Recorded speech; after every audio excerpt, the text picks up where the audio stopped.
Sometimes the hardest thing we ever have to do is the right thing, and sometimes doing the right thing costs us everything we hold dear. Blaire, 32 and heavily pregnant, walks into a quiet diner and tells a police officer, "I need you to arrest my husband."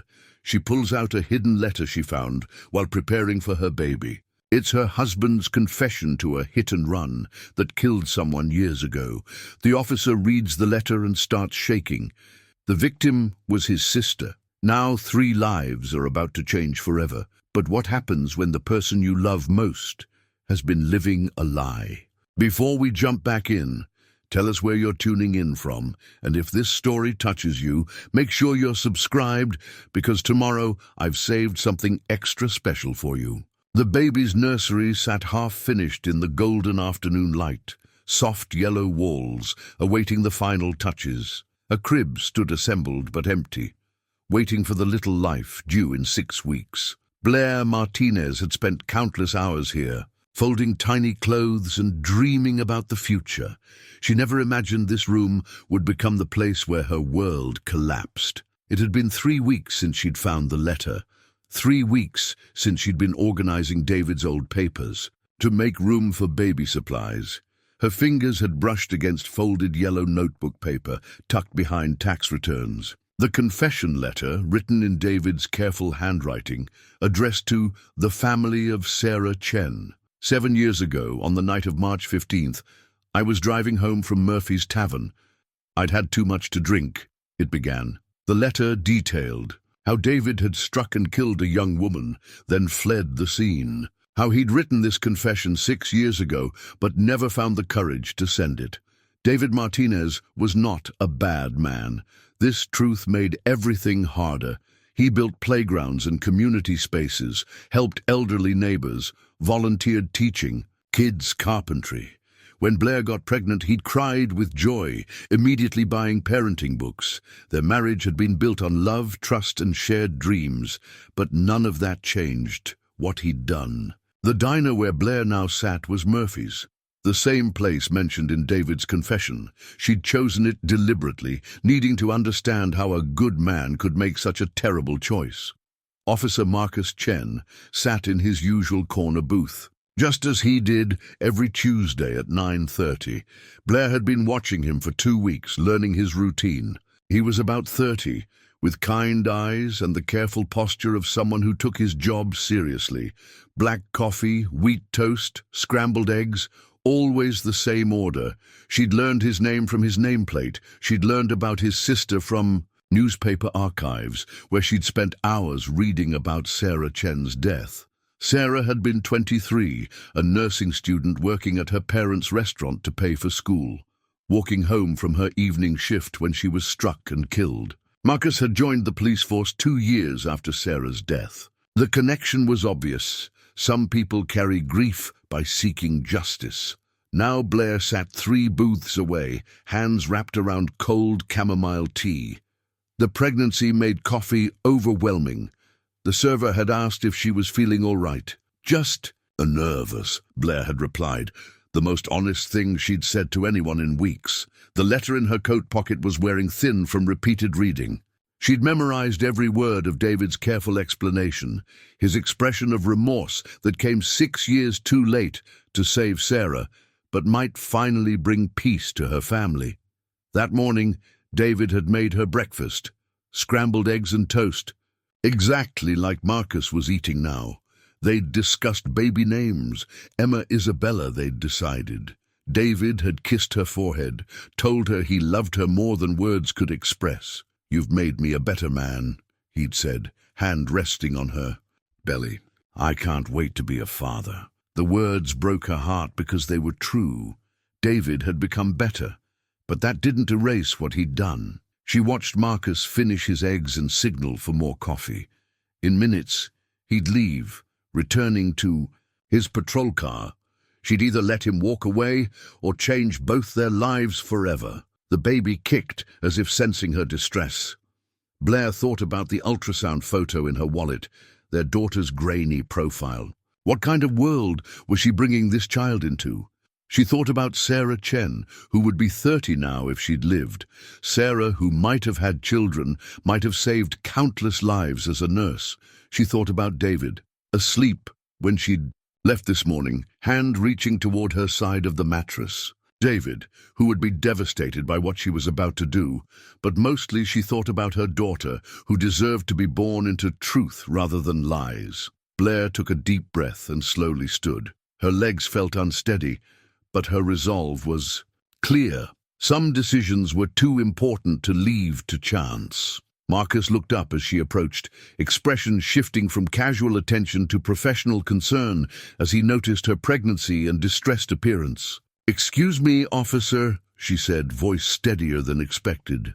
"I'm sorry to interrupt your breakfast, but I need to speak with you about something very important." He gestured to the seat across from him. "Of course, please sit down. You look like you need to get off your feet." Blaire settled into the booth, feeling the letter's weight in her pocket. This was the moment. After this, there would be no going back. "My name is Blaire Martinez," she began, meeting his eyes, "and I need you to arrest my husband." Marcus Chen blinked, certain he'd misheard. "I'm sorry, what did you say?" "I need you to arrest my husband," Blaire repeated, her voice barely above a whisper. She reached into her coat pocket with trembling fingers. "For murder." The diner suddenly felt too quiet. Marcus set down his coffee cup, his training kicking in, even as confusion clouded his thoughts. "Ma'am, I think you should start from the beginning. What's your husband's name?" "David Martinez." She pulled out a folded piece of paper yellowed with age. "He killed someone 7 years ago, a hit and run. He wrote a confession, but never sent it." Marcus's world tilted slightly. 7 years ago, March 15th. The date was burned into his memory, the night that had changed everything for his family. "What victim?" he asked, though something deep in his chest already knew the answer. Blaire unfolded the letter with careful hands. Sarah Chen. The name hit Marcus like a physical blow. The diner around him seemed to blur at the edges as memories crashed over him. Sarah's laugh, echoing through their childhood home, her excitement about nursing school, the phone call that had shattered their family at 2:47 a.m. "That's impossible," he said automatically, but his hands were already reaching for the letter. Sarah's memorial bracelet caught the morning light as Marcus took the confession. The thin silver chain had belonged to his sister, worn every day since the funeral. He'd never taken it off, a constant reminder of the justice that had remained. Elusive for 7 years, David's handwriting was neat, careful. The letter began formally, "To the family of Sarah Chen." As Marcus read, the words seemed to burn themselves into his vision. "I was driving home from Murphy's Tavern.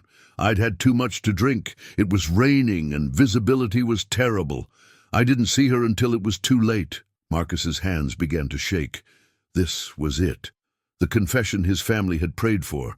The answer to 7 years of sleepless nights and unanswered questions. The impact was devastating. "I know I should have stopped, should have called for help, but I panicked. I was young, scared, and made the worst decision of my life.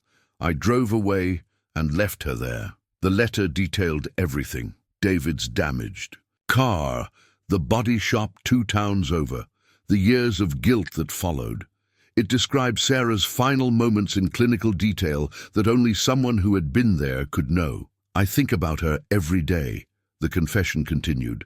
"I've tried to become a better person, to honor her memory through service to others, but I know that nothing I do can bring her back or ease your pain." Marcus looked up at Blaire, who was watching him with eyes full of tears. "When did he write this?" 6 years ago, on the anniversary of her death." Blaire's voice was hollow. "I found it 3 weeks ago while organizing papers for the baby." The baby! Marcus noticed her swollen belly for the first time since she'd sat down, the reality of her situation hitting him. She was about to destroy her family, to give his family closure. "Why now?" he asked. "Why bring this to me after all this time?" "Because it's the right thing to do." Blaire wiped her eyes with a napkin. "Because somewhere in this city, your parents go to sleep every night wondering who killed their Daughter, because my baby deserves to be born into truth, not lies. Marcus stared at the letter, his sister's name seeming to glow on the page. Sarah Chen, 23 years old, nursing student, daughter, sister, friend. The girl who'd bandaged his scraped knees and helped him with homework. The young woman who dreamed of saving lives. You understand what this means? He asked quietly. For your husband, for your family, I understand. Blaire's voice was steady despite her tears. David is a good man now. He volunteers. He helps people. He loves me deeply. But good people can do terrible things, and those things still have consequences. Marcus thought about his parents, aging and worn down by grief. His mother still cooked Sarah's favorite meals on her birthday. His father had never been the same after identifying her body. The Chen family restaurant had struggled for years because neither parent could focus on anything beyond their lost daughter. I became a police officer because of Sarah, Marcus said softly. Every case I work, every person I help, it's all for her. I know. Blaire reached across the table and touched his hand briefly. I've been watching you for 2 weeks. I know you're a good man too. The irony wasn't lost on him. For 7 years, he'd imagined confronting Sarah's killer, had fantasized about the moment justice would finally be served. He'd never imagined it would come from the killer's pregnant wife, or that it would happen over breakfast in the very tavern where it all began. Where is David now? Marcus asked, his professional instincts taking over. At work. He's building a playground at Riverside Elementary, the same street where Sarah died. Marcus closed his eyes, feeling the weight of cosmic justice or cruel irony. He couldn't decide which. Mrs. Martinez, he said formally, I need you to understand that once I act on this information, there's no going back. Your husband will be arrested, charged, likely convicted. Your life will change completely. It already has, she replied. The moment I found that letter, everything changed. I can't unknow what I know. I can't pretend my marriage isn't built on the worst kind of lie. Marcus looked around the diner one last time. The scene of his normal Tuesday routine that would never be normal again. He folded the confession letter carefully and placed it in his chest pocket next to his heart. I need to make a phone call, he said, reaching for his radio. And Mrs. Martinez? Thank you. This won't bring Sarah back, but it will finally let our family begin to heal. As he called for backup, Marcus touched his sister's bracelet one more time. After 7 years, Sarah was finally going to get justice. And somehow, it had come from the most unlikely messenger of all. The wedding photo sat on Blaire's nightstand, a daily reminder of happier times that now felt like evidence of a lie. David's smile was radiant, his arm wrapped protectively around her waist as they posed on the beach where he'd proposed. She'd looked at that photo every morning for 4 years. Now, 3 weeks after finding the confession letter, it felt like staring at strangers. Sleep had become impossible. Blaire lay in bed each night, listening to David's steady breathing, wondering how he could rest so peacefully while carrying such a devastating secret. Every snore, every unconscious movement felt like another layer of deception. During the day, she found herself studying her husband's face, searching for signs of the guilt he must carry. But David seemed unchanged, still the same gentle man, who brought her morning tea and rubbed her swollen feet without being asked. Still, the expectant father who talked to their unborn daughter through Blaire's belly, promising to protect and love her forever. The contradiction was slowly driving her mad. You're quiet tonight, David said over dinner, his construction-calloused hands wrapped around a glass of water. He'd showered after work, but she could still smell the sawdust and fresh wood that always clung to his clothes. Everything okay with the baby? Fine, Blaire replied, pushing food around her plate. Just tired. It wasn't entirely a lie. The emotional weight of carrying David's secret had manifested physically. Constant headaches, nausea beyond normal pregnancy symptoms, an exhaustion that sleep couldn't cure. Maybe you should call Dr. Peterson, David suggested, concern creasing his features. "You've seemed off lately, stressed." The irony of his worry made her stomach clench. He was genuinely concerned about her health, completely unaware that he was the source of her distress. "I'm fine," she repeated, then immediately felt guilty for the sharpness in her voice. "Sorry, I'm just thinking about the baby, about what kind of world we're bringing her into." David reached across the table and covered her hand with his. "She's going to have a wonderful life, Blaire. We'll make sure of it, I promise." The word of promise hit her like a slap. How could he make promises when their entire relationship was built on a lie? That night, after David fell asleep, Blaire crept into the baby's nursery and pulled out her laptop. She'd been researching Sarah Chen's death obsessively, reading every newspaper article, every police report that had been made public. Sarah had been walking home from Chen's garden, her family's restaurant, when she was struck. She'd worked the late shift to help pay for nursing school. The police had found no witnesses, no surveillance footage, no physical evidence beyond tire marks, and paint chips that led nowhere. The articles painted a picture of a vibrant young woman with dreams of helping others heal. Sarah had volunteered at a children's hospital, tutoring kids who were too sick to attend school. She'd planned to specialize in pediatric oncology after graduation. One article included a photo from her high school graduation. Sarah stood between her parents, beaming with pride, while a younger Marcus grinned beside her. The caption read, "Sarah Chen celebrates with family, including brother Marcus, who plans to follow her example of community service." Blaire stared at the photo until her eyes blurred with tears. This family had been destroyed by David's moment of cowardice, their bright future snuffed out in an instant of panic and poor judgment. She scrolled through more articles, finding updates on the investigation's lack of progress. Each year on the anniversary, there would be a small piece in the local paper. Sarah Chen case remains unsolved, with quotes from Marcus pleading for anyone with information to come forward. "Someone knows what happened that night," he'd said in one interview. "Someone saw something, heard something, knows something. Sarah deserves justice, and our family deserves closure." Reading those words, Blaire felt the weight of knowledge pressing down on her chest.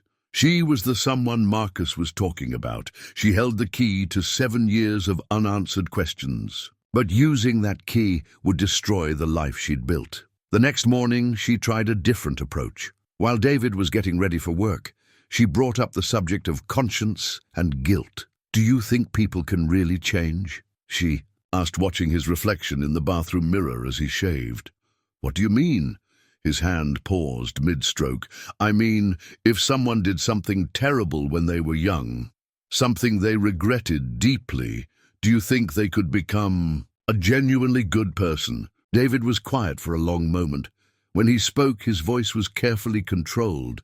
"I think people make mistakes, sometimes big ones. But I also think what matters is what they do afterward, how they choose to live. Even if they never made amends, never faced consequences for what they did." She watched his knuckles whiten as he gripped the razor. "Why are you asking this, Blaire?" "No reason. Just thinking about the kind of person I want our daughter to be, about what we'll teach her about, right and wrong." David finished shaving in silence, but she could see the tension in his shoulders, the way his jaw stayed clenched even after. He'd rinsed the last of the shaving cream away. At work that day, he texted her more frequently than usual. Simple messages. "How are you feeling?" and "thinking about you." But she sensed the underlying anxiety. Her questions had rattled him. Good, she thought, then immediately felt guilty for the satisfaction. This was the man she loved, the father of her child. But it was also the man who had killed an innocent woman and spent 7 years letting her family suffer without answers. That evening, she found David standing in the baby's nursery, his hands resting on the crib rail. The setting sun cast long shadows across the yellow walls, and for a moment he looked older than his 34 years. "Blaire," he said without turning around, "is there something you need to tell me?" Her heart stopped. "What do you mean?" You've been different lately, distant. The questions this morning." He turned to face her, his eyes searching her face. "Do you know something about me?" For one terrifying moment, she considered confessing everything, telling him she'd found the letter, that she knew what he'd done, that she was struggling with what to do next. The words rose in her throat, desperate for release. Instead, she forced a smile and walked to him, placing her hands over his on the crib rail. "I'm just scared about becoming a parent, about whether we're ready for this responsibility." David studied her face for another moment, then nodded slowly. "We'll figure it out together. We always do." But as he kissed her forehead and left the room, Blaire knew their time of figuring things out together was almost over. Tomorrow she would go to the diner again. Tomorrow she would watch Marcus Chen have his morning coffee and write in his little notebook, unaware that the answers he'd been seeking for 7 years were sitting 3 booths away. Tomorrow she would decide whether to keep her husband's secret or finally set the truth free. Marcus Chen kept Sarah's college acceptance letter folded in his wallet, right behind his badge. The letter had arrived 2 days before she died. Admission to the accelerated nursing program at State University. Full scholarship. A future, bright, with promise. He'd carried it for 7 years now, a tangible reminder of the dreams that had been stolen. At the police station, his colleagues had grown accustomed to his obsession with unsolved hit-and-run cases. Detective Rivera often found Marcus at his desk after hours, poring over cold case files, looking for connections that might have been missed. "You've got to let some of this go, Chen," Rivera had said just last week. "Sarah's case isn't the only one that matters." But Marcus couldn't explain that every victim reminded him of his sister, every grieving family reflected his own parents' pain. The Chen family restaurant had never fully recovered from Sarah's death. His mother cooked. Mechanically now, her joy in feeding people dimmed by grief. His father smiled at customers, but his eyes remained hollow. Every Tuesday at the diner, Marcus would pull out his notebook and write updates on active cases. But his thoughts always drifted to Sarah. What would she be doing now? Would she have married her college boyfriend?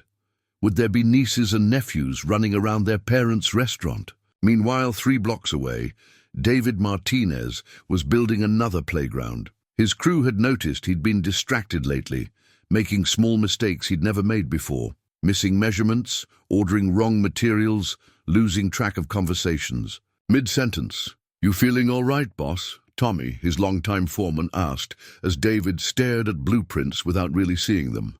"You've been off your game lately." "Just tired," David replied, but his hands shook as he rolled up the plans. "Expecting a baby soon. Big changes coming." It wasn't entirely a lie. The baby was coming, and changes were definitely ahead. Just not the kind he'd been planning for.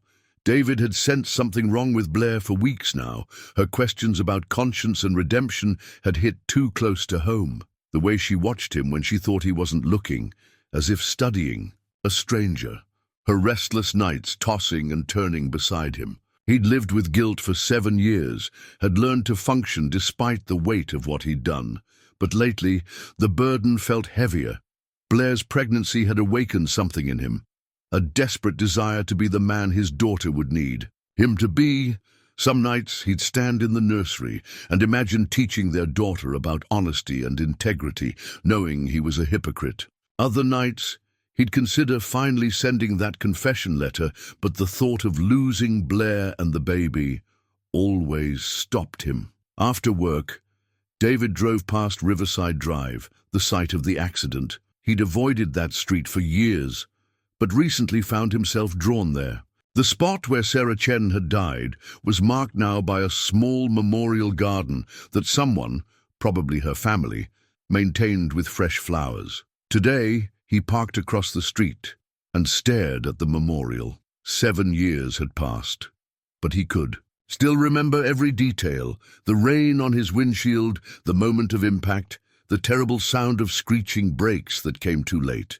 He remembered driving home with a shattered headlight and dented bumper, parking in his garage, and making the decision that would haunt him forever. The next morning, he'd called in sick to work and driven to a body shop 2 towns over, paying cash and spinning a story about hitting a deer. The mechanic had been sympathetic, had done good work, had asked no questions. For months afterward, David had monitored the news obsessively, waiting for the investigation to lead back to him. But as time passed and no leads materialized, he'd gradually allowed himself to believe he might escape consequences. Then, on the first anniversary of Sarah's death, guilt had overwhelmed him. He'd written the confession letter in one sitting, addressing it to her family, explaining everything. He'd sealed it in an envelope, written out the address, even bought a stamp, but he'd never mailed it. Instead, he'd hidden it behind old tax documents, telling himself he'd send it someday. When he was braver, when he was stronger, when the timing was right. Years had passed, and that someday had never come. Now, watching Blaire's pregnancy complications develop, elevated blood pressure, constant fatigue, stress-induced nausea, David wondered if his cowardice was somehow poisoning the life they'd built together. At her latest doctor's appointment, Dr. Peterson had expressed concern about Blaire's stress levels. "Everything looks normal physically, but I'm worried about your mental state. High stress can affect both mother and baby. Is there anything going on at home I should know about?" Blaire had glanced at David, and for a moment he'd thought she might tell the doctor everything. Instead, she'd simply said she was worried about being a good mother. "That's completely normal," Dr. Peterson had assured her. "But try to find ways to relax. Talk to your husband. Lean on your support system. You don't have to carry everything alone." The irony of those words had sat heavily between them during the silent drive home. That evening, Blaire had gone to the nursery again with her laptop. David had pretended to watch television, but he'd really been listening to the soft sound of her typing, wondering what she was researching with such intensity. When she finally came to bed, she'd lain still and quiet beside him, but he could feel her wakefulness, like a physical presence. After an hour of pretending to sleep, he'd turned toward her. "Blaire," he'd whispered into the darkness, "whatever's wrong, we can fix it. We're a team, remember?" She'd been quiet so long he'd thought she'd fallen asleep. Then, in a voice barely audible, she'd said, "Some things can't be fixed, David. Some mistakes are too big to undo." He'd wanted to ask what she meant, but something in her tone had warned him off. Instead, he'd reached for her hand in the darkness, grateful when she hadn't pulled away. Now, 3 days later, as David hammered another board into place on the playground, he couldn't shake the feeling that his time was running out. Whatever Blaire knew or suspected, whatever was causing her distress, it was building toward something. He could feel it like pressure in the air before a storm. Across town, Marcus finished his morning coffee and left his usual generous tip. Tomorrow was Tuesday again, and he'd be back in the same booth, writing in the same notebook, carrying the same hope that someday, somehow, justice would find its way to his family. He had no idea that someday was about to arrive in the most unexpected way possible. Marcus carried anonymous tip hotline cards everywhere he went, in his patrol car, his wallet, even tucked behind his badge. 7 years of hoping someone would finally come forward with information about Sarah's death had made him perpetually prepared for that crucial phone call that never came. "Someone always knows something," he'd tell other officers working cold cases. "It's just a matter of making them comfortable enough to speak up." His dedication had earned him respect among his colleagues, but also concern. Captain Rodriguez had pulled him aside the previous month with a gentle warning about burnout. "You can't solve every case, Chen, especially not the personal ones. Sometimes you have to trust that justice will find its own way." Marcus had nodded respectfully, but privately disagreed. Justice didn't find its own way. It required people willing to fight for it, to never give up, to keep asking questions when everyone else had moved on. At home, the dining room table still held Sarah's place setting. Their mother, Wei Chen, insisted on it despite their father's quiet protests. Every Sunday dinner, They gathered around that table with its empty chair and untouched plate, pretending. It was normal, while grief filled the space where laughter should have been. She would have graduated nursing school this year, Way had said last Sunday, her voice thick with unshed tears. She would have been helping people, saving lives. Their father, John, had reached across the table to squeeze his wife's hand.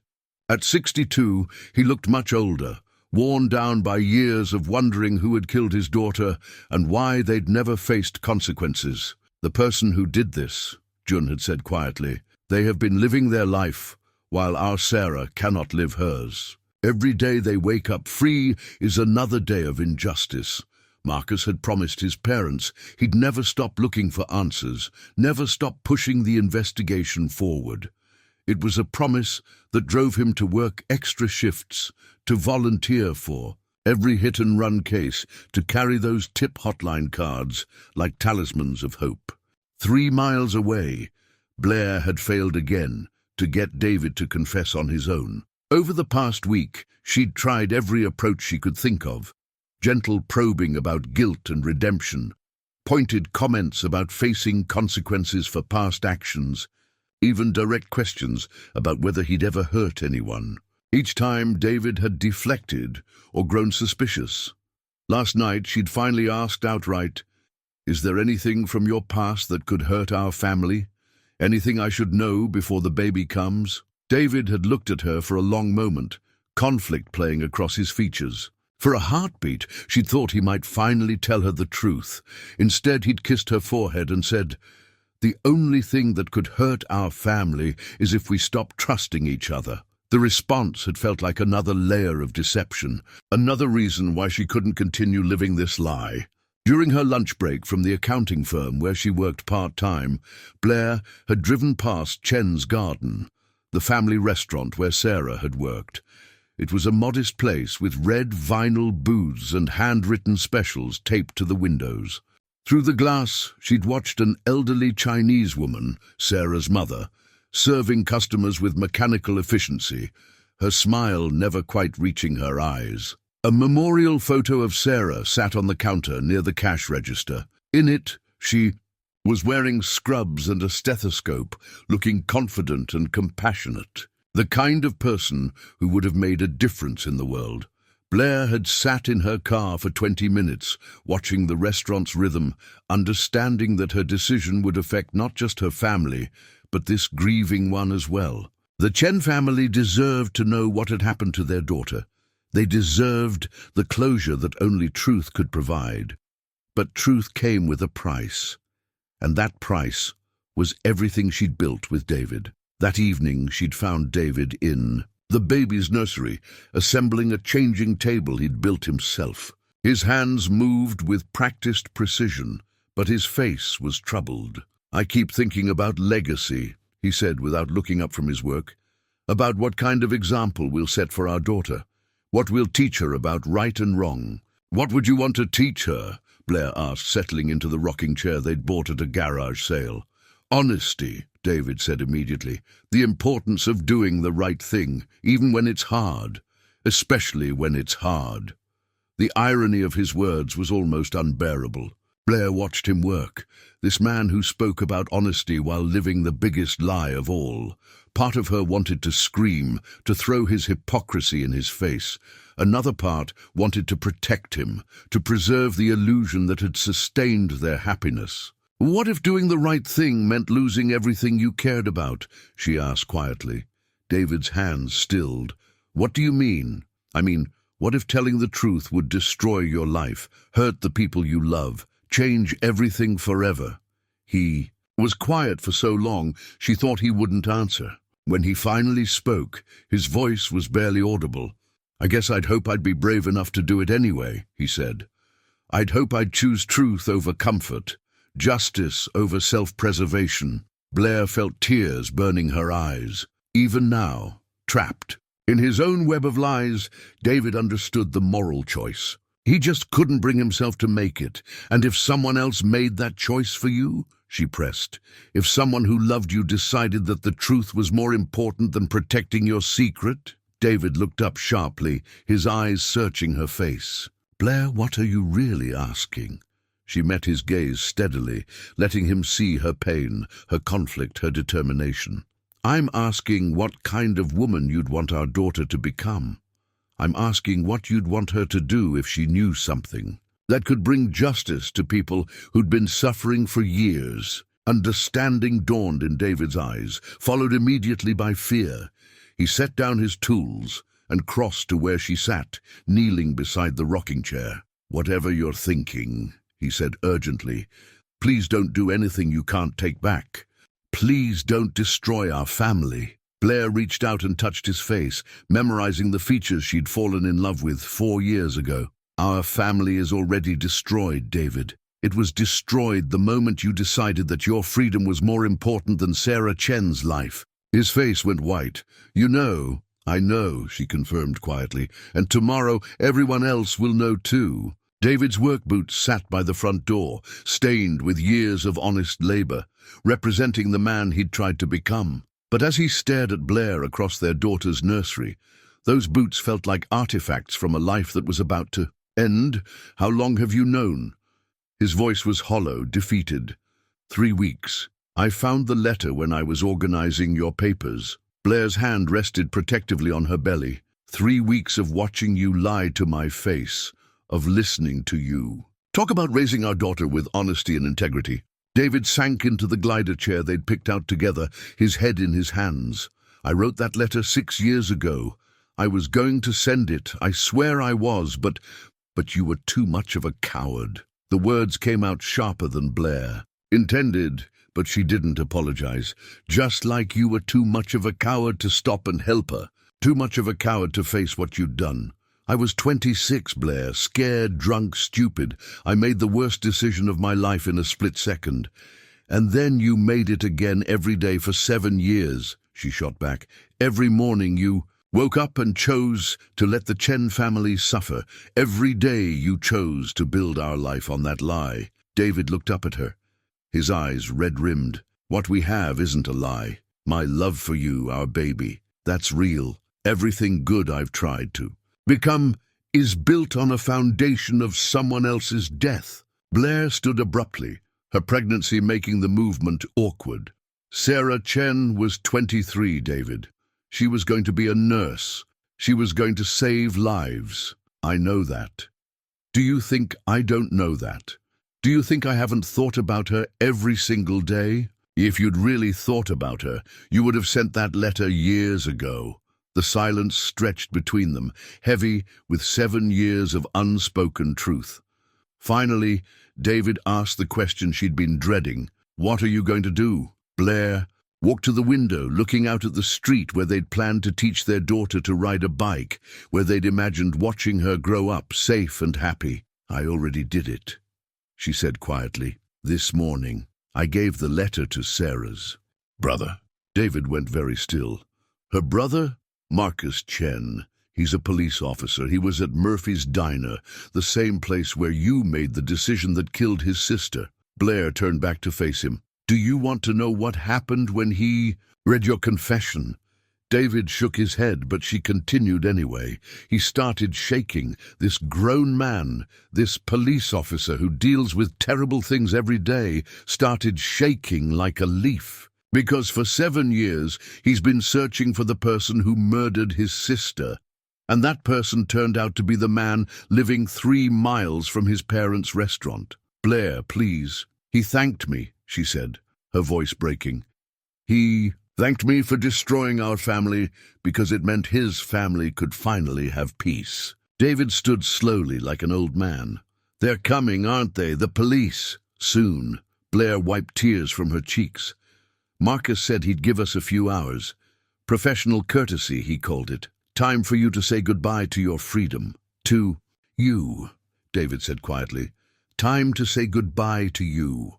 The words hung in the air between them. They both knew that even if David eventually got out of prison, even if she waited for him, their marriage couldn't survive this. The trust that had bound them together was irreparably shattered. "I love you," David said suddenly, desperately. "Whatever happens next, I need you to know that these 4 years with you have been the best of my life. You made me want to be better, but not better enough to tell the truth. I was terrified of losing you, of losing this." He gestured around the nursery at the life they'd built.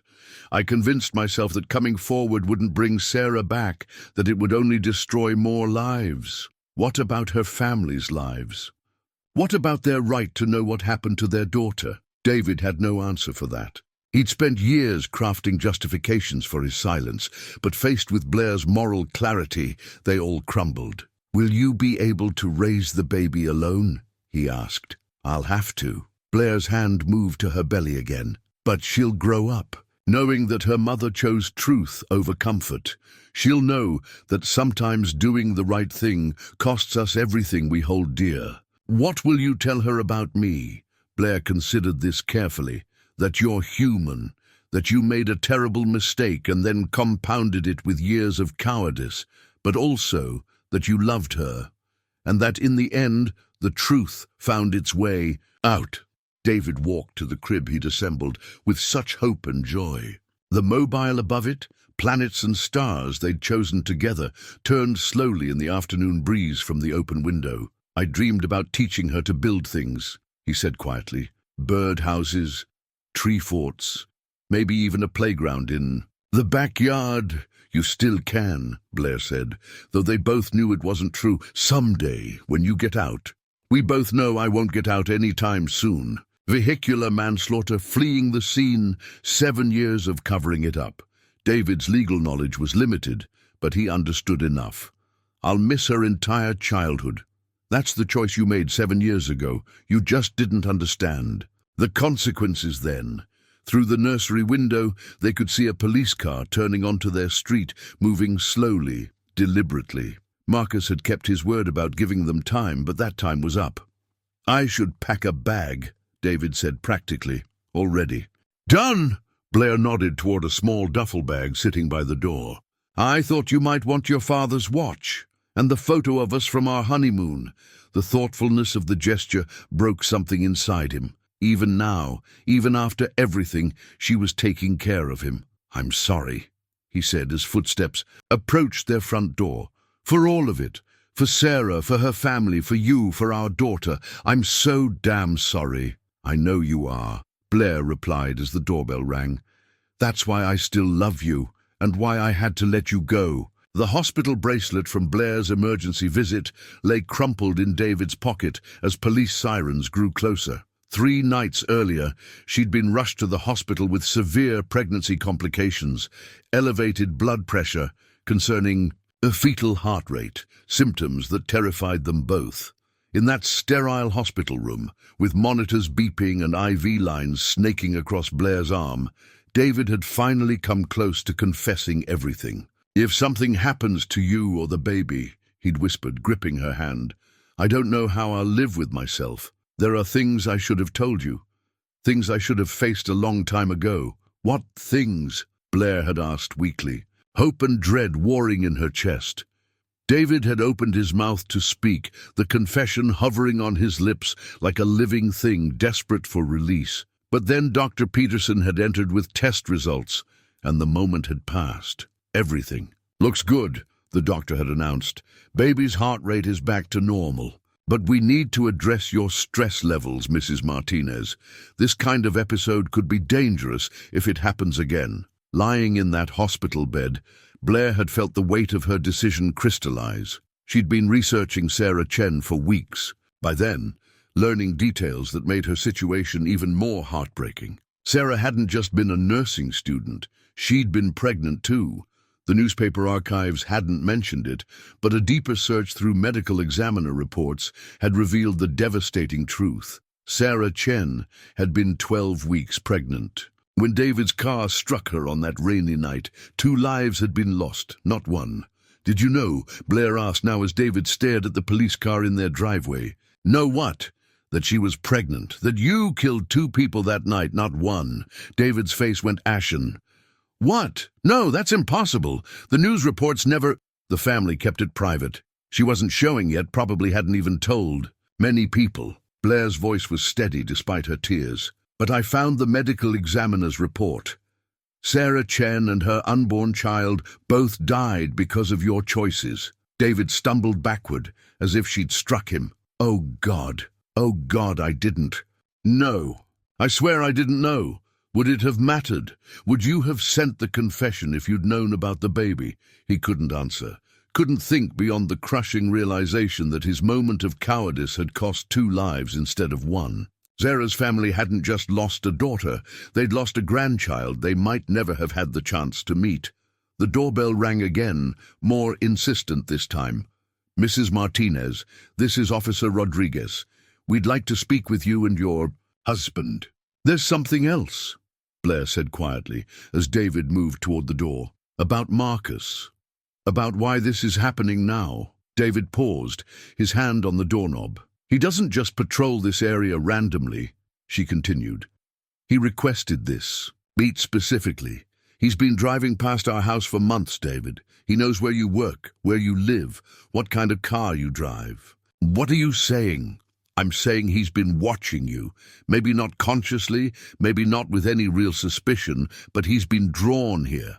To Riverside Drive where Sarah died, to the neighborhoods around it. It's like some part of him knew. The answer was close. David's blood ran cold. How long has he been watching? I don't know. But when I approached him at the diner, he wasn't completely surprised. There was something in his eyes, like he'd been expecting this conversation eventually. The implications hit David like a physical blow. All this time, he'd thought he was safe, that his secret was buried deep enough to stay hidden, but Sarah's brother had been circling closer and closer, drawn by instincts he probably didn't even understand. Mr. Martinez, Officer Rodriguez called, through the door. We know you're in there, please open the door. David looked at Blaire one last time, memorizing her face. In 6 weeks, she'd give birth to their daughter, alone.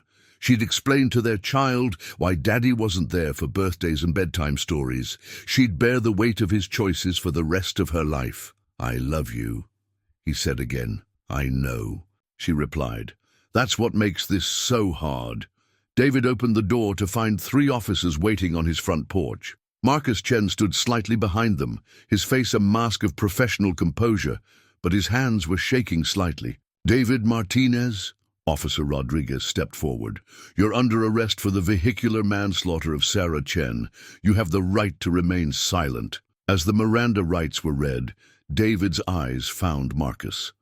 The young officer looked older than he had in the diner, worn down by years of carrying grief and searching for answers. There was no satisfaction in his expression, no triumph, just the hollow exhaustion of a man who'd finally found what he'd been looking for and discovered it brought no joy. I'm sorry, David said quietly as the handcuffs clicked into place. I'm so sorry for what I took from your family. Marcus stepped forward then, his professional mask slipping slightly. My sister was going to be a mother, he said, his voice thick with emotion. She was so excited about that baby. She'd already picked out names, started planning the nursery. I didn't know, David whispered. I swear I didn't know. Would it have changed anything? Marcus asked, echoing Blaire's earlier question. David had no answer. As they led him toward the patrol car, he caught one last glimpse of Blaire standing in their doorway, one hand on her belly, the other clutching the doorframe for support. Their neighbors had begun to emerge from their houses, drawn by the commotion. The Johnsons from next door, the elderly Patels from across the street, the young couple with twins who always waved when David walked to his truck each morning. All of them watching as the man they'd known as a good neighbor, a helpful community member, was led away in handcuffs. As the patrol car pulled away from their house, Blaire sank into the rocking chair they'd placed on the front porch. Her hand resting on her belly. The baby was moving restlessly, as if sensing the upheaval in her mother's life. Marcus Chen lingered for a moment, his colleagues already heading back to their vehicles. He approached the porch slowly, removing his hat. Mrs. Martinez, he said quietly, I want you to know that what you did today, it couldn't have been easy. It wasn't, she replied, her voice hoarse from crying. My parents will want to thank you. The whole family will. 7 years we've been waiting for this moment. Blaire nodded, unable to speak. In bringing justice to the Chen family, she'd shattered her own. The weight of that exchange would stay with her forever. "The baby," Marcus said gently. "When is she due?" "6 weeks. She'll grow up knowing her mother chose what was right over what was easy. That's a powerful legacy." Marcus paused, then pulled something from his wallet, a worn photograph. This was Sarah at her nursing school graduation. "She would have understood what you did today. She would have respected you for it." Blaire took the photo with trembling hands. Sarah looked radiant in her cap and gown, holding a diploma and beaming at the camera. But it was her eyes that struck Blaire most. They held the same determined kindness she'd seen in Marcus. "She looks like you," Blaire whispered. "People always said that." Marcus's voice was soft with memory. She had this way of making the hard choices look easy, like it never occurred to her to do anything but the right thing. "I don't feel brave," Blaire admitted.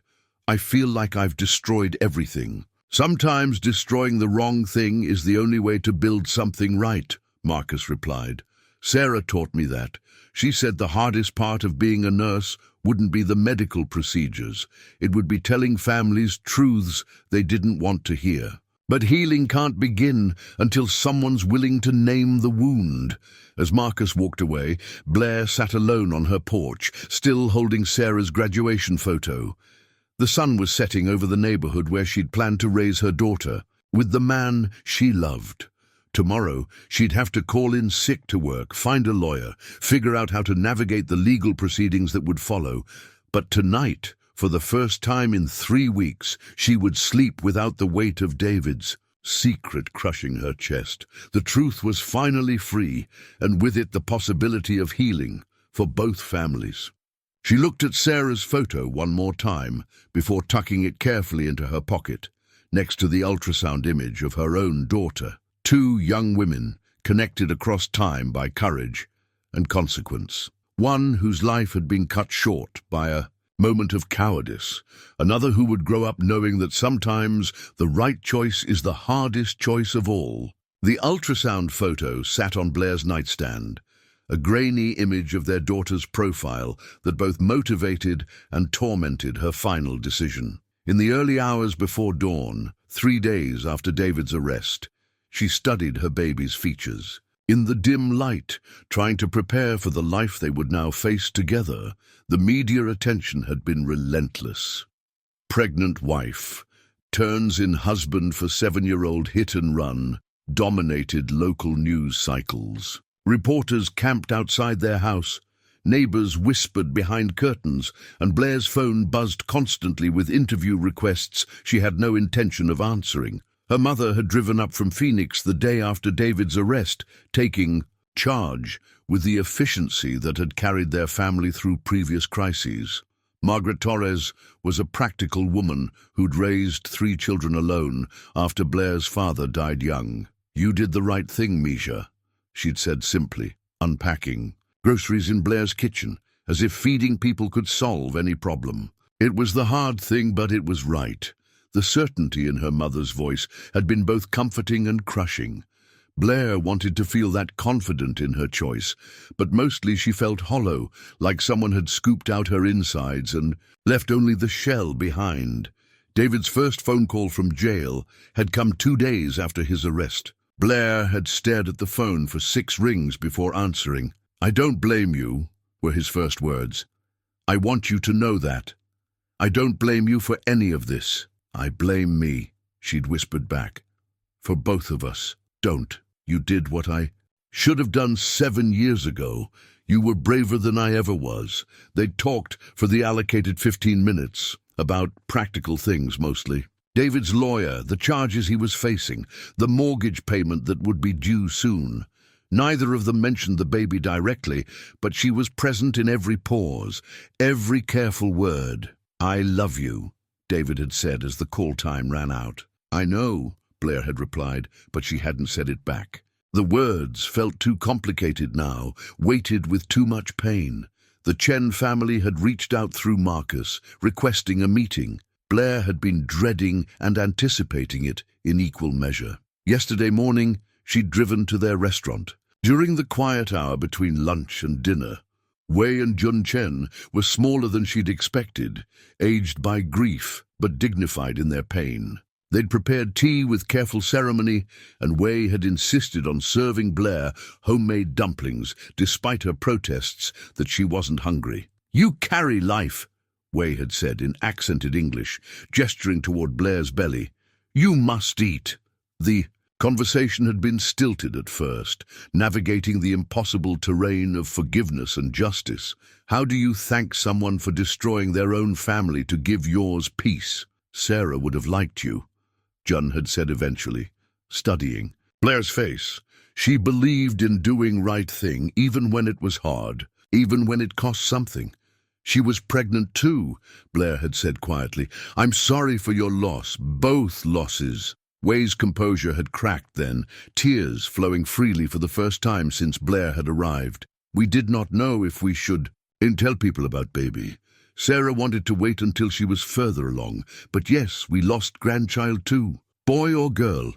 Blaire had asked, though she wasn't sure why. "We never knew," Jun had answered.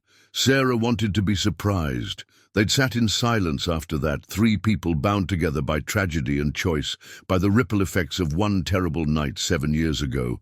Before leaving, Wei had pressed a small wrapped package into Blaire's hands. "For your daughter," she'd said, "from Sarah's things." At home, Blaire had unwrapped it carefully. Inside was a children's book about a brave little girl who always told the truth, even when it was difficult. Sarah's name was written in careful script on the first page, along with a note, "For my future daughter or son, may you always choose courage over comfort." The inscription had broken Blaire's composure completely. She'd sobbed in her kitchen, until her mother found her, holding the book against her chest like a lifeline. Now, in the pre-dawn darkness, Blaire made her final preparations. She'd spend today in court for David's arraignment, facing cameras and questions, and the public judgment that would follow them both. Her lawyer, a kind woman recommended by the victim's rights advocate who'd been assigned to the Chen family, had prepared her for what to expect. "The defense will likely try to paint you as vindictive," she'd warned. "They'll suggest you turned David in out of spite or for attention. You need to be prepared for that." Blaire wasn't worried about defending her motives. She'd spent sleepless nights examining them from every angle. Her choice hadn't been about revenge or attention. It had been about the simple, terrible recognition that some truths were too important to bury. She dressed carefully in a navy blue dress that accommodated her pregnancy while maintaining dignity.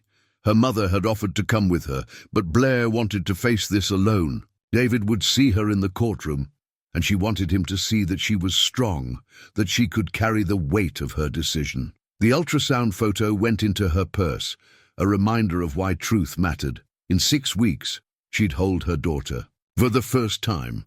Someday, that little girl would ask about her father, about the choices that had shaped her family. When that day came, Blaire wanted to be able to look her in the eye and say she'd chosen justice over comfort, truth over lies.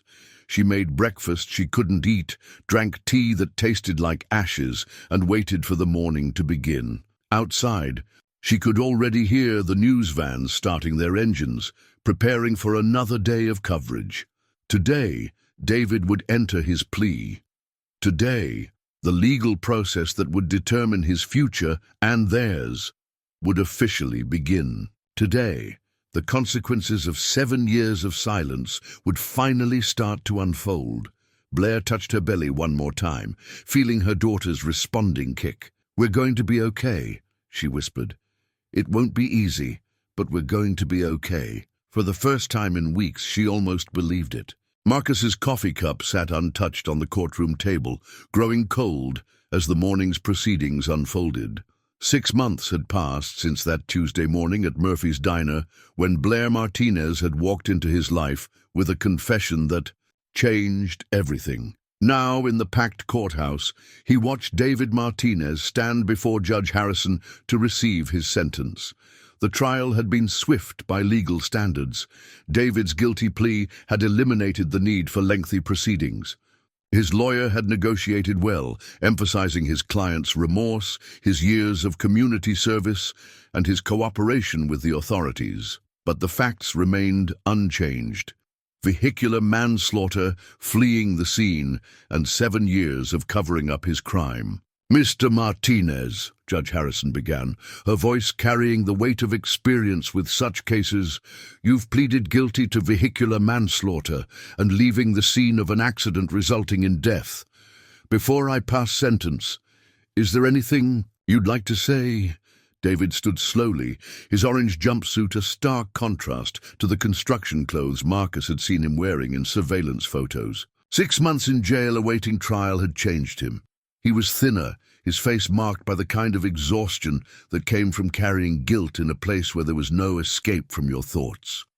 "Your Honor," David began, his voice steady despite the tremor in his hands, "I know that no words can undo what I did or bring Sarah Chen back. I know that my cowardice for 7 years compounded the pain I caused her family." Marcus found himself leaning forward, drawn despite himself to hear what the man who killed his sister would say. "I was 26 when it happened," David continued. "Drunk, scared and selfish. I made a split-second decision that I've regretted every day since, but the real crime wasn't just that moment. It was every day afterward that I chose my comfort over Sarah's family's right to know the truth." The courtroom was absolutely silent, except for the soft sound of Wei Chen crying in the front row. Marcus reached over and took his mother's hand, feeling her thin fingers grip his tightly. "I learned 3 months ago that Sarah was pregnant when I killed her." David's voice broke slightly. "I took 2 lives that night, not 1. I robbed Sarah of her future as a nurse, as a mother. I robbed her family of their daughter and their grandchild. I robbed the world of all the lives Sarah would have saved in her career." Marcus felt his own eyes burning with tears he'd thought he'd shed already. "The only thing I can say in my defense is that I tried to become a better man. I volunteered in the community. I built playgrounds where children could play safely. I tried to honor Sarah's memory through service. But I understand now that good works don't erase bad acts. Justice matters more than personal redemption." David turned slightly, his eyes finding Blaire in the gallery. She sat in the 3rd row, visibly pregnant now at 8 months, her mother beside her for support. Their eyes met for a moment, the first time they'd looked at each other since his arrest. "My wife," David said, his voice growing stronger, "made the choice I should have made 7 years ago. She chose justice over loyalty, truth over comfort. She destroyed our family to give the Chen family closure, and I will be grateful to her for that courage for the rest of my life." Marcus glanced back at Blaire, seeing tears streaming down her face. The past 6 months had been brutal for her. Media attention, financial struggles, the stress of preparing for single motherhood while dealing with the legal aftermath of her decision. "I accept full responsibility for my actions," David concluded. "Both on the night of March 15th, 7 years ago, and for every day since when I chose silence over truth. I submit myself to the court's judgment and to whatever justice Sarah Chen's memory demands." Judge Harrison nodded solemnly. "Thank you, Mr. Martinez.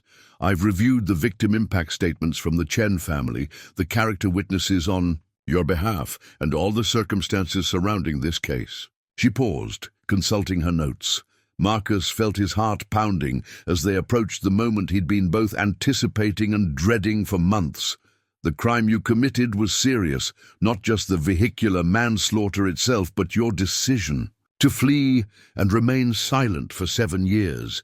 Your actions denied the victim's family closure and prevented them from grieving properly." Wei Chen's crying grew louder, and Jun Chen put his arm around his wife's shoulders.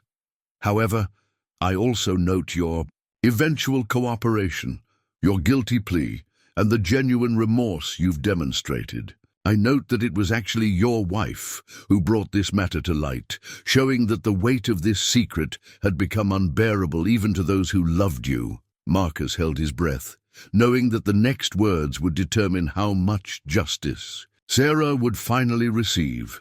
Mr. Martinez, I hereby sentence you to 12 years in state prison, with the possibility of parole after serving 8 years. You will also pay restitution to the Chen family for funeral expenses and counseling costs." The gavel fell with a sharp crack that echoed through the silent courtroom. 12 years. Marcus felt a complex mixture of relief and sadness wash over him. It wouldn't bring Sarah back, but it was acknowledgement that her life had mattered, that there were consequences for taking it away. The police radio on Marcus's belt crackled with routine calls as court officers prepared to escort David Martinez back to custody. But all Marcus could hear was the sound of his mother's quiet crying and his father's whispered prayers in Mandarin. After 7 years of wondering, questioning, and hoping, they finally had their answers. David's eyes found Marcus one last time before the bailiffs led him away. In that moment, both men understood that this was the end of one story and the beginning of another. The legal proceedings were over, but the work of healing for both families was just beginning. "Officer Chen," Judge Harrison's voice drew Marcus from his thoughts. "Would you like to make a statement?" Marcus hadn't planned to speak, but he found himself standing, his legs unsteady beneath him. The courtroom waited as he gathered his thoughts. 7 years of grief and anger crystallizing into something he hoped resembled wisdom. "Your Honor, my family and I want to thank Mrs. Martinez for her courage in coming forward. We know what this decision cost her, and we'll never forget that. She chose our family's need for closure over her own comfort." He looked directly at Blaire, whose tears had stopped, but whose face remained etched with exhaustion. "Sarah would have respected what you did. She believed in doing the right thing no matter how difficult." Blaire nodded slightly, acknowledging his words, but unable to speak. Marcus continued, "We also want to acknowledge that Mr. Martinez showed genuine remorse today. That doesn't change what happened, but it matters to us that he understands the full weight of his actions." "And a sentence?" Judge Harrison asked gently. "Are you satisfied with the court's decision?" Marcus considered this carefully. 12 years felt both like too much and not enough. Too much for the scared young man who'd made a terrible mistake. Not enough for the coward who'd let their family suffer in uncertainty for 7 years. "Justice isn't just about punishment," he said finally. "It's about acknowledgement. Today, the court acknowledged that Sarah's life mattered, that her death had consequences. That's what we needed most." Judge Harrison nodded approvingly. "Thank you, Officer Chen. This court is adjourned." As the gavel fell for the final time, the courtroom erupted in controlled chaos. Reporters surged toward the Chen family, cameras flashed, and lawyers began packing their papers. But in the midst of it all, Marcus found himself walking toward Blaire. She was struggling to stand, her advanced pregnancy making movement difficult. Her mother hovered protectively, but Blaire waved her away when she saw Marcus approaching. "Mrs. Martinez," he said quietly, the noise of the courtroom fading around them. "How are you holding up?" "I'm tired," she admitted. "But I'm okay. How are your parents?" Marcus glanced back at Wei and Jun, who were being comforted by other family members and community leaders from Chinatown. "It's hard to explain. They're sad, but also relieved. For the first time in 7 years, they have answers." "I'm sorry it took so long," Blaire said, her voice barely audible above the courtroom noise. "You're not the one who should apologize. You're the one who made this possible." They stood in awkward silence for a moment, two people forever connected by tragedy and choice, uncertain how to navigate their shared future. "When is the baby due?" Marcus asked. 3 weeks. Blaire's hand moved instinctively to her belly. "I've been worried about the stress, about how all this might affect her." "She'll be okay," Marcus said with surprising conviction. "She's got a mother who chose truth over convenience. That's a powerful foundation for any life." "I hope so." Blaire's voice carried all the uncertainty of single motherhood, financial struggle, and social judgment she was about to face. "I hope she'll understand someday why I made the choice I did." "She will," Marcus assured her. "And if she doesn't, you can send her to talk to my family. We'll help her understand." The offer was simple but profound, a bridge between two families forever changed by one terrible night. Blaire's eyes filled with fresh tears, but these felt different somehow. Lighter. "Officer Chen," she said formally, "I want you to know that I'll be raising my daughter to know about Sarah, about what she wanted to do with her life, about the good she would have done. Her memory won't be forgotten." "Thank you," Marcus replied, his own voice thick with emotion. "That means more than—" "You know." The bailiff approached then, indicating that the courtroom needed to be cleared for the next case. Blaire's mother took her arm, helping her navigate through the crowd of reporters and observers who still wanted their piece of the story. As Marcus watched them go, he felt something he hadn't experienced in 7 years. Not happiness, exactly, but the absence of the crushing weight he'd carried. The empty space in his chest, where anger and unanswered questions had lived, was still there, but it felt different now. Cleaner somehow. His radio crackled again, reminding him that duty called. There were other cases to work, other families seeking justice, other victims who deserved his advocacy. But for the first time since joining the force, Marcus felt like he could focus on helping them without being consumed by his own family's tragedy. Justice had been served. Not perfectly, not completely, but enough to let the healing begin. The birth certificate lay on the hospital table, still warm from the printer. Emma Isabella Martinez, born at 3:42 a.m. on a Tuesday morning in September, exactly 8 months after her father's arrest. Blaire held her daughter against her chest, studying the tiny features that somehow combined David's strong jaw with her own dark eyes. The labor had been long and difficult, complicated by the stress of the past year, but Emma had arrived healthy and alert. Margaret Torres sat in the corner chair, dabbing at tears she claimed were from exhaustion, but which Blaire knew were from joy mixed with heartbreak. "She's beautiful, Mija," her mother said softly. "She looks like you did as a baby." Blaire traced Emma's tiny fingers, each one perfect and impossibly small. "She has David's hands," she observed, without sadness. "Look at how long her fingers are." It was the first time in months she'd spoken David's name without pain attached to it. The birth had somehow shifted something inside her. Not forgiveness exactly, but a recognition that Emma would need to know her father as more than just the man who destroyed their family. "Have you decided about visitors?" Margaret asked carefully. They both knew she meant David.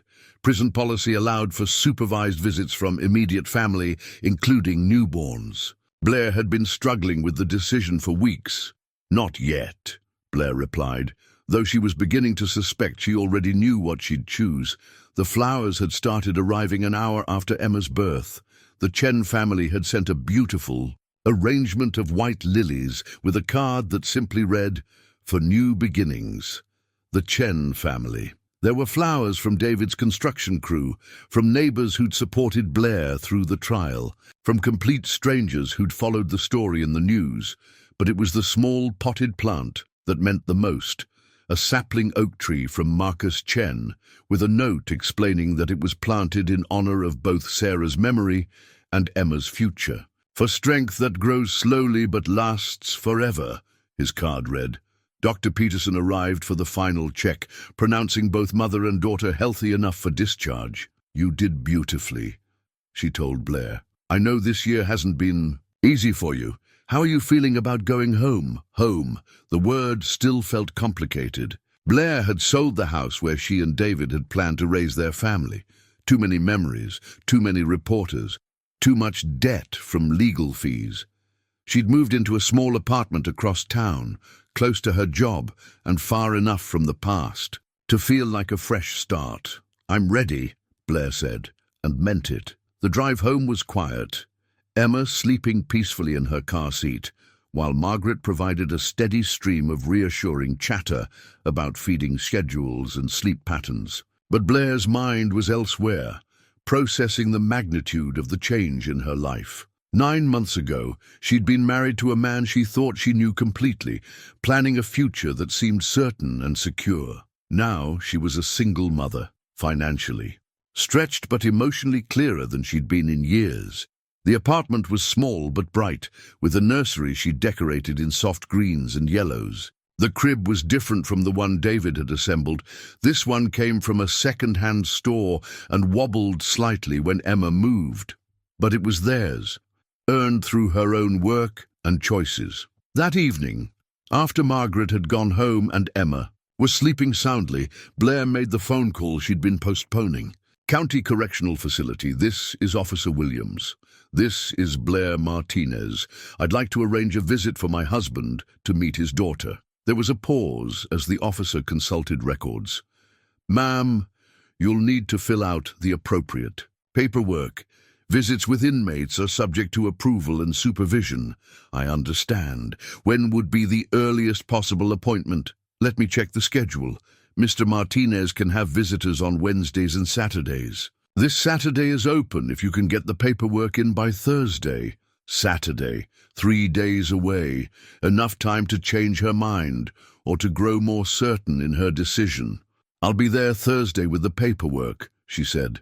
That night she wrote David a letter, the first communication they'd had since his sentencing 6 months earlier. David, Emma was born this morning. She's healthy and beautiful, and she has your hands and my stubborn streak. I've attached a photo. I've arranged for you to meet her this Saturday if you want to. I won't pretend this is easy for me, but she deserves to know her father, and you deserve to meet your daughter. I'm not ready to forgive you yet. I may never be ready. But I'm ready to let go of the anger, for Emma's sake and for mine. We're going to be okay, all of us eventually. Blaire. She sealed the letter with the photo inside. Emma's tiny fist curled around Blaire's finger, her eyes wide and alert, and dropped it in the outgoing mail. Wednesday evening, David called. She's perfect, were his first words, his voice thick with emotion. Blaire, she's absolutely perfect. She is, Blaire agreed, Emma sleeping against her shoulder as she held the phone. Thank you, David said quietly, for letting me see her.